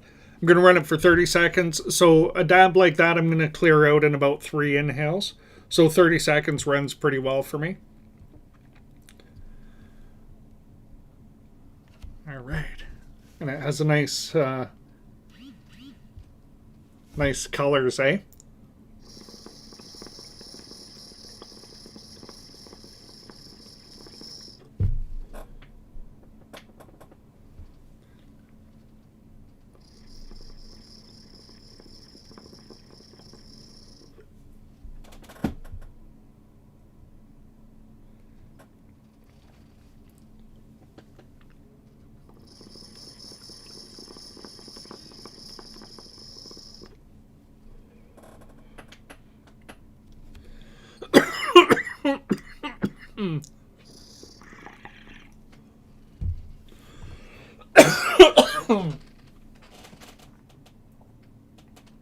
Really nice experience, very flavorful, you know, around that 505 degree Fahrenheit space.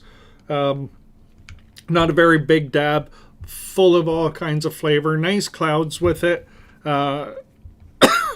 Pretty complete extraction, you know, not much being left behind. You know, it's pretty pure concentrate going in, so it should, you know, basically vaporize everything in there. And that's exactly what I'm seeing when I'm using, you know, high quality concentrates in the device. The battery. What was the battery? Up to 20 heating cycles on a single charge. So depending on, of course, how you use it, how long you run it, all those kinds of things, right? I'm going to say, you know, expect to get a good 12, 15 sessions out of it, right, before you need to recharge. Charge time's about 60 minutes, right? So it's not a real long time to charge it back up either, which is good. It also has pass-through, right? USB-C charge with pass-through. You plug it in down here at the front. You can use it plugged in. Yeah, concentrates can screw up tolerance if you go too hard. I can't hit them all day. If I start hitting concentrates all day, then yeah, it definitely will make a mess of my tolerance. So I limit most often my concentrate use to the very end of the day. And then I might have a heavy session, right? And then, you know, I'll kind of ride that for an hour before I go to bed. And that's when I do most of my testing of e-rigs, is at that time of night, because I don't want to blow my tolerance by doing it all day. Yeah, pass-through is definitely a big bonus.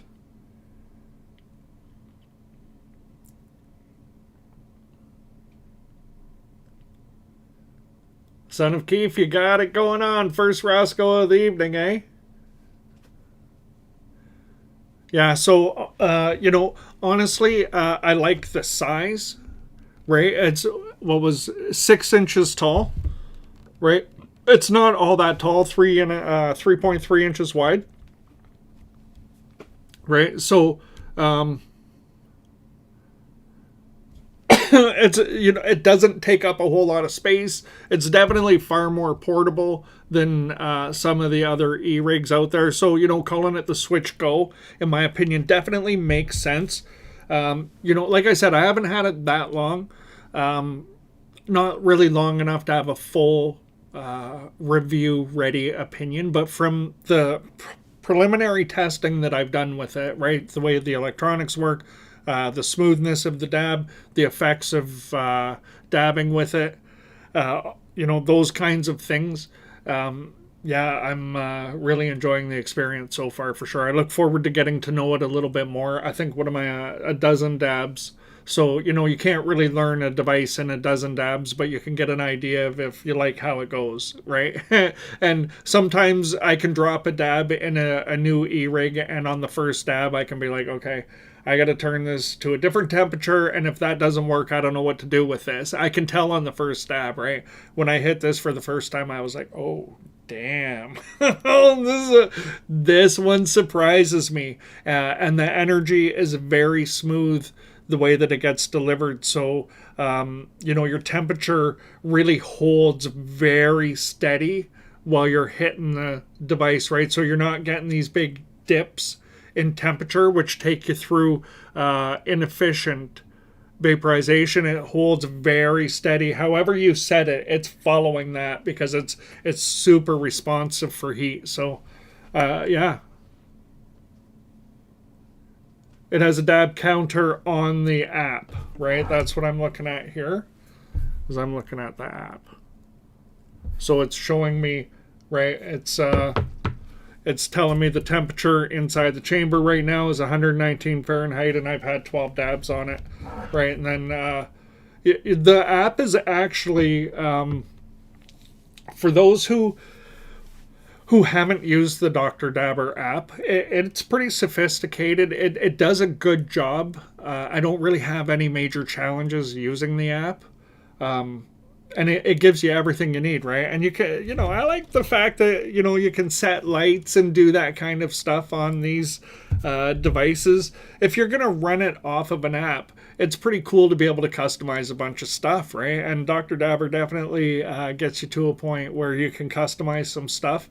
And then, of course, if you don't use the app, you have default preset temperatures. It'll take you basically, your low, your mid, and your higher temperature and give you what you need anyway if you don't want to run the app at all. But I think most people, if you're going to a device like this, I think most people are going to install the app and at least play around with settings and, customize the device to make it match exactly what they want. I don't think you're grabbing a device like this if you don't really know what you want. You know what I mean? I think most people at this point are like, okay, I want a really good dabbing experience. So if that means just hooking up the app for a minute, make a couple of changes so I can customize it, make the colors look how I want. Sure, let's do it. So yeah.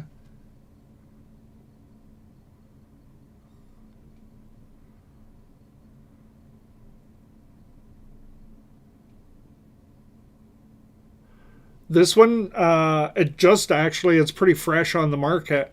I think it's only been out a couple of months, maybe 2 or 3 months now. It's definitely not been very long. Yeah, so, yeah, it's pretty new, for sure.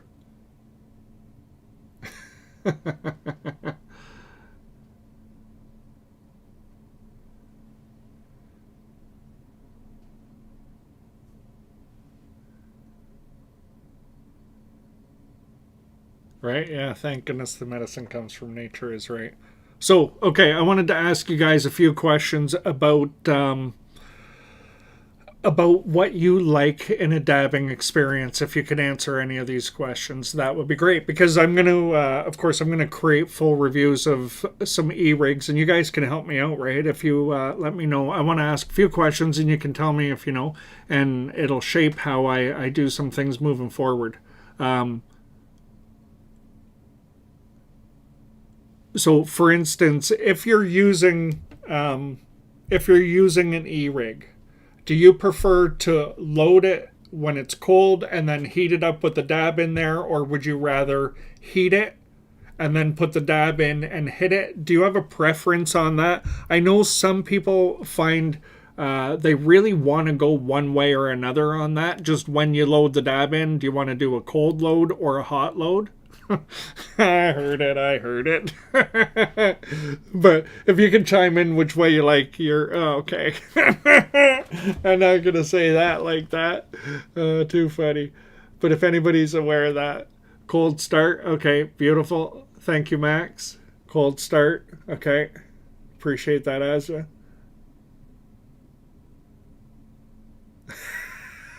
Oh, no idea. Oh my goodness. I love it. I love it. I love it.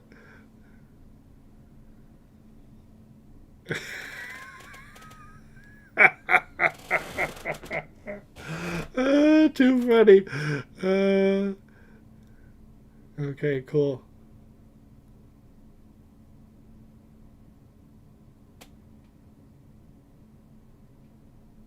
Okay, fair. All right, cool.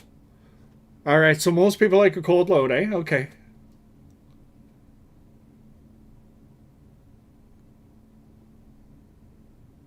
True. Yeah, I find a cold perfect. Thank you guys. Okay, cool. So we're gonna really focus on that more, um, and that's why I really appreciate when a dab rig has a good insert with it, right? Like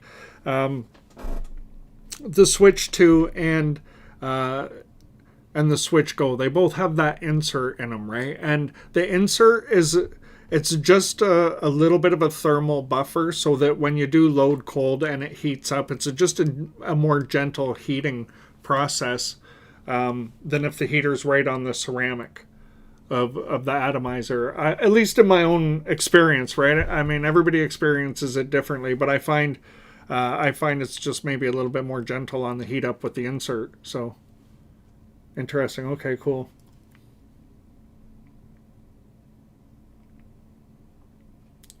Yeah, that's cool. Right, cold starts with a torch too, for sure. For sure, for sure. And that's another beautiful thing. If you're using a quartz banger and you're using an insert and you do a cold load into the insert and then just set that into your banger when your banger's hot and then apply a little more heat and bring it up to temperature. Those are such a beautiful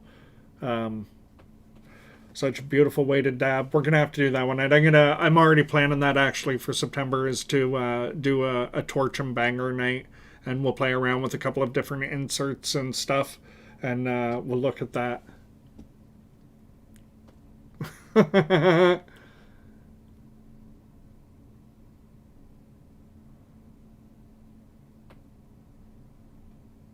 Oh yeah, from Chroma Shop. Age, I'm looking at that. The concentrate insert for the ball vape from Chroma Shop. What a brilliant idea that is, and that's a nice cold start as well, right? Like you load that dish cold and then you put it in and it heats up and you can draw on it as it's heating right through as it comes up to temperature and get that full terpene release. Yeah, it's a really cool concept. Such a simple thing, right? Chroma Shop came up with for the Troma 360 to turn it into a concentrate rig. Loved it. Absolutely loved it. Okay.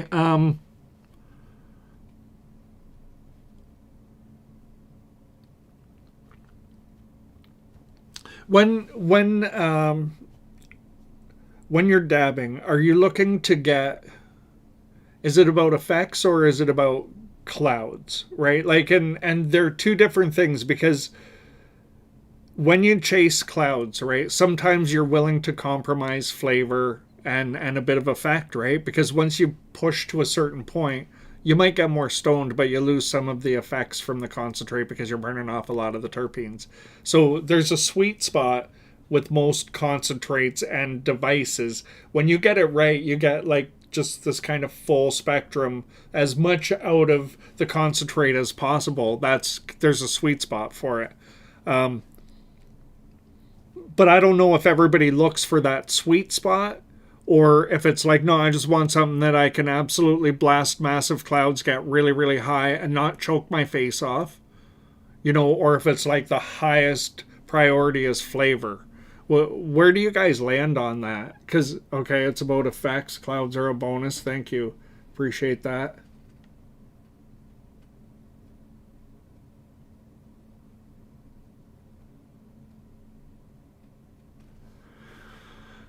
When do I think other devices will do what Chroma Shop doing? I think as soon as it catches on for Chroma Shop, I think it's gonna probably be one of those things, right? As soon as somebody has a good idea, if there's not a patent for it, it just it spreads, right? It spreads, and that was one of those simple, really really simple ideas. The super smart, right? It was a super smart idea. So, yeah, I think what will end up happening, we'll probably end up seeing ball vapes designed around that concept in the future, right? That's probably what will end up happening. Depends on the sesh. Okay, effects getting ripped. Hardly smoke for a light buzz. Okay, cool. Thank you, Raptor Claw. That's good info. It's choking that puts you off dabbing. Okay. Son of Keef, I get it. Yeah. Low temperature, clear headed, sharp high. Nice.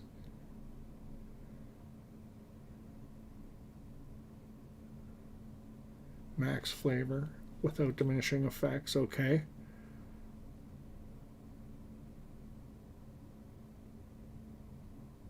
That's a great way to say that, Fresh Roast Coffee, Ohio. Max flavor without diminishing effects. Nice.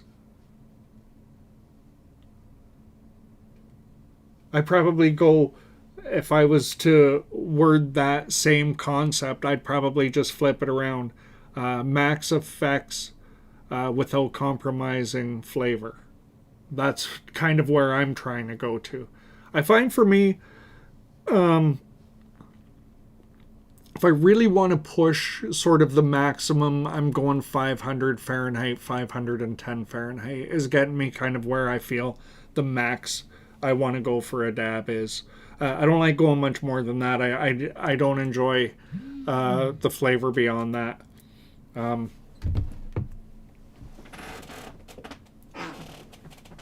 Yeah, so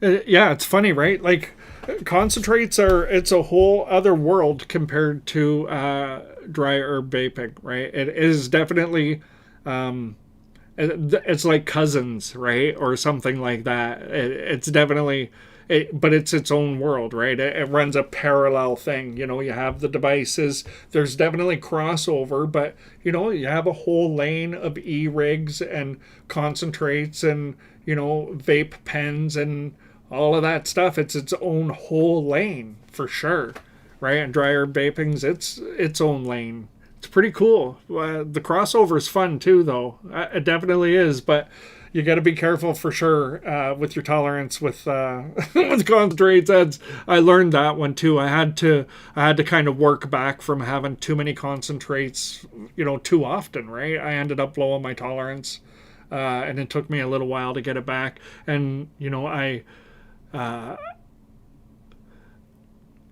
I definitely like to have I like to vape often throughout a day. So, in order to claw back tolerance, right? And to get that sorted out if you go too far, it really affects a lot of things in my life, right? So it takes me a while to do it because I have a baseline. I'm going to vape every day, whenever possible, at least, right? So that's just how it's going to work. And whether I feel the effects or don't feel the effects, I know in my focus, I definitely have the effects that I need to. So it works, yeah.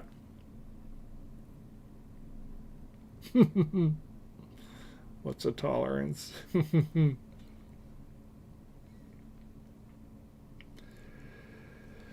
Yeah, it's funny, right? But I mean, the thing that kind of pulls you in,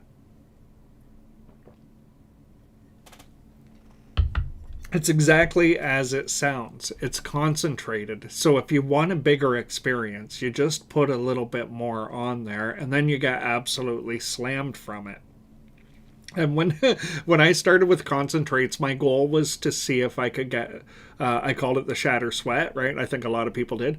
I wanted to get to the shatter sweat as fast as possible. Could I do it in one dab? So one higher temperature dab, big dab, right? And rip it really hard and see if I could get my body to sweat from, the THC hit. It was just kind of a game at first with concentrates, right? I like to see what's possible.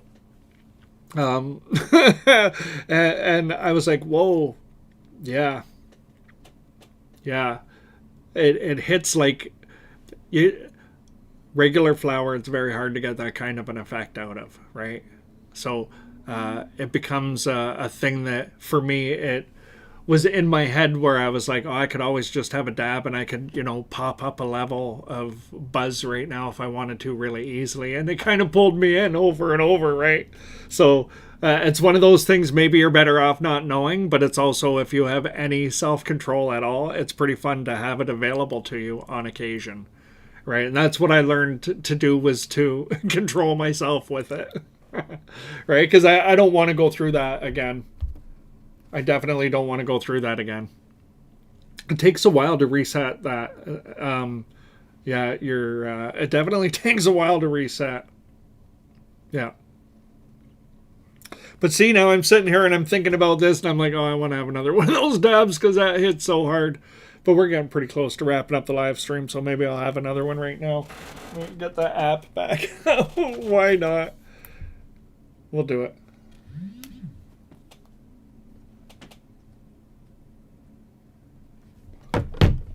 Yeah, let's have another dab. Did I put it back? I did. This hash rosin is so... it calls to me. It definitely calls to me. This is... here's the strain info and the THC info.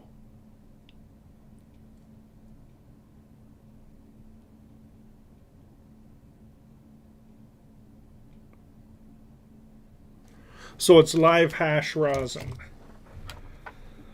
So for me, this is about This is my favorite kind of concentrate. If I can only get one kind of concentrate ever again, this would be the one I would pick. It works for me like that.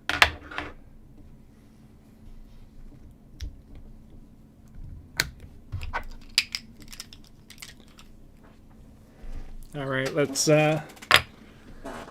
have another dab. Let's do it. I love the light show. So much fun. Right, you can see the full. Whoosh. Heats up pretty quick too, eh? That was something that I noticed about it. It heats up quite quickly. We're ready to go. Cheers.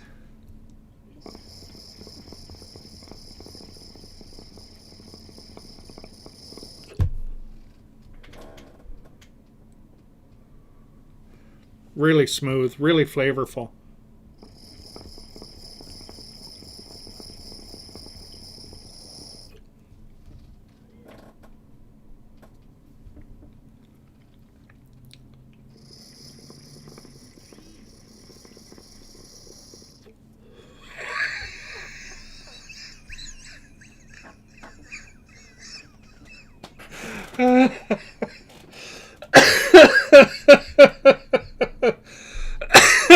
Every now and then I'm looking at the chat while I'm ripping on something and a comment catches me before I can exhale. That comment that just got me was from Catfish Stalker. I decided I'm going to vape all the cannabis I have, and then I'm going to take a tolerance break for 4 hours. Oh, that one, it got me.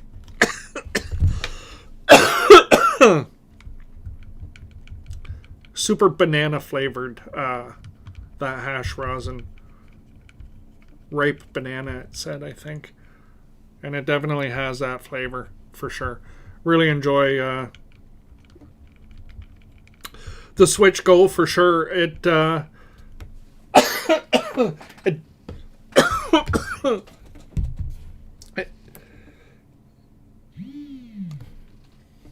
I think if you're looking for a powerful portable e-rig, this is definitely a good option, for sure. I mean, it's definitely not the cheapest one out there. I think, I can't remember exactly what the price was.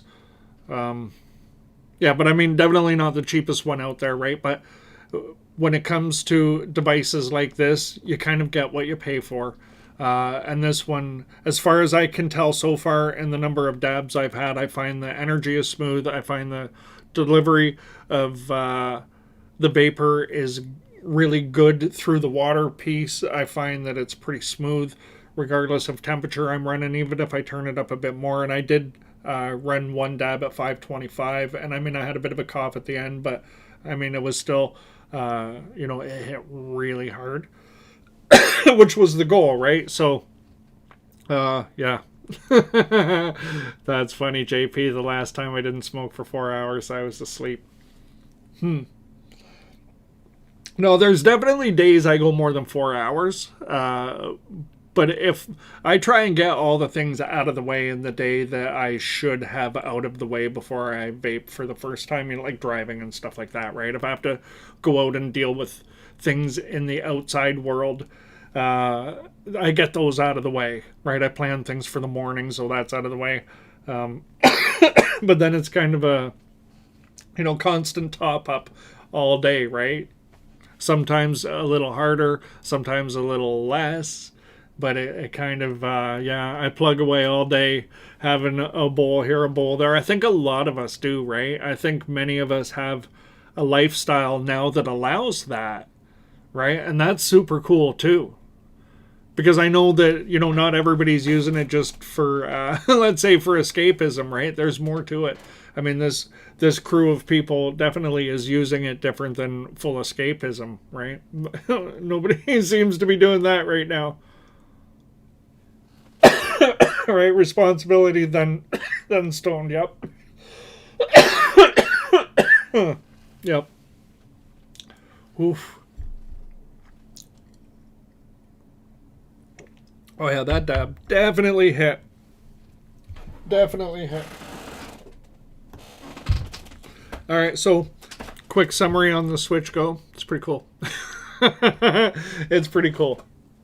All right, I'm gonna drop a full review on that. So I want to remind you guys, we're gonna take next week off, and then we'll come back the following week, and we'll definitely have some fun. I've got some really cool things planned for September that I'm definitely looking forward to doing. I think we're gonna have a lot of fun. You guys, drop in the chat, drop in the comments afterwards if there's something you guys want to see us focus on. On a live stream episode, just drop it in there. Let me know what it is. The more you guys express that you want to talk about, the happier I am to bring those topics to the table, right? That's the whole idea. It's an open conversation. I kind of love the way that this works. So share along the way whatever you guys want to talk about, and I'll work it into different ideas. So, yeah. All right, let's have a final rip here. My bowl's already good and hot here. It's been preheating. Let's have a final rip, and we'll wrap up the live stream, and we'll come back in a couple of weeks, and we'll really have a good time, right? I'm thinking with the stored up energy of a week off, we're probably going to have a bit of a tear. And it's going to be lots of fun. I'm looking forward to it, that's for sure. No, we're going to do decarbing next time, Fo20O. We're going to do decarbing next time, and yeah, we're going to kind of the two things that I didn't get to this week that I wanted to, decarbing and temperatures and effects, relationship of effects to temperatures. We're going to do those next time, but I'm going to not put devices in the front. We're going to start with that stuff and talk out that. So yeah, that's what we're going to do with that. All right, guys. So thanks for your patience. I think I'm trying to plan too much in a live stream just to make sure we got lots to talk about. So I'm going to kind of dial that in a little bit differently, right? Live and learn. All right, let's go. Cheers.